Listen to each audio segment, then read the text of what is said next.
هل في اختلاف بين التراديشنال ماركتنج والساس ماركتنج؟ طيب، خلينا نقول ان لو جينا نبص على الماركتنج از ماركتنج، هو واحد. هو المايند سيت واحده. هو الفاليو اللي بتقدم في الماركتنج واحده. بس كل نيتش او كل فيلد احنا بنشتغل عليه بيكون في طريقه معينه لطريقه التعامل دي. يعني فور اكزامبل، خلينا نروح لو جينا نقول في التراديشنال ماركتنج او في الاي كوميرس فور اكزامبل، ممكن نكون بنستخدم الموضوع ازاي. احنا بيكون عندنا اد.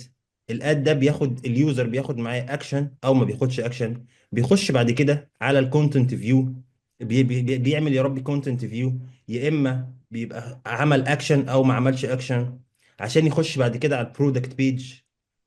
بعد كده يخش على الاد تو كارد.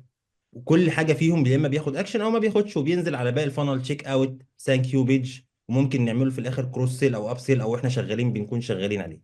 طيب، احنا هنا دي الفانل بتاعتنا، بتاعت الاي كوميرس او بتاعت الدروب شيبنج، لو احنا عندنا ويب سايت دروب شيبنج كبير، او بتاعت خدمه بنقدمها لمجموعه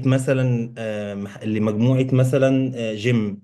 ايا كان الحاجه، فهو هيكون الفانل بشكل مبسط عامل كده. هو عميل بيشوف اعلاني، بياخد اكشن او لا، بيتحسب كونتنت فيو، بعد كده بيروح على البيج بتاعتي اللاندنج بيج، وبعد كده بيعمل اد تو كارد او ما بيعملش لو احنا لاغيينها، وبيعمل تشيك اوت بيج وثانك يو. دوت الريجولر بتاعنا، ده الطبيعي اللي احنا بنمشي فيه، ده الطبيعي اللي اليوزر بيمشي من خلال الشغل بتاعنا.